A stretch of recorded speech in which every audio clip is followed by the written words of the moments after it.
Palagi nga si babe inaantok kahit na yung kakagising niya lang sa umaga, kahit anong oras talaga kaya niyang matulog. Pero para labanan niya ang kanyang antok, ang ginagawa niya, nanonood siya ng TV kahit sa umaga.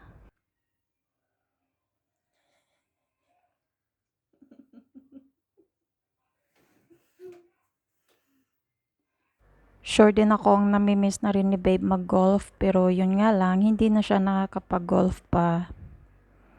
Dito nakakita niya itong football. Actually, minsan nanonood si babe ng replay football. At naisipan ko na rin uminom ng barley. Na-research ko na ito noon, pero ni-research ko ulit kanina lang.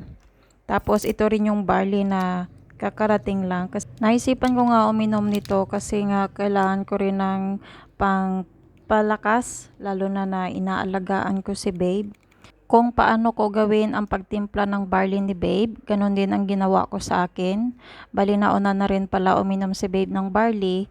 At ito nga ako, after ko ni-research itong barley, nag-inom na rin ako nito.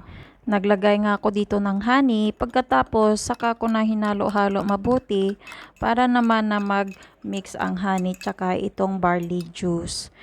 Excited na ako at iniisip ko kung anong lasa kasi base sa face expression ni babe, alam mo yung parang hindi niya gusto, although hindi niya naman talaga gusto. So dito, sa natikman ko sa barley na to, lasa siyang yung dahon, tapos yung parang, ano tawag dyan, yung parang may basta yun yung lasa niya, na lasa siyang dahon, hindi siya yung mapait, parang mananam siya or siguro dahil na rin may honey. Pero good siya. So ang gagawin ko nito ay i-continue ko na rin ang pag-inom. Bali, dalawa kami ni babe ang iinom. Si Papa umiinom nito pero tumigil si Papa. Kasi mahilig din naman si Papa mag-inom ng mga kahoy-kahoy. After lunch, chinek ko si babe at saka yung anak namin. Ayan na, natutulog silang dalawa. Saka alam nyo, mas mabilis makatulog ang anak ko kapag si daddy niya ang katabi niya.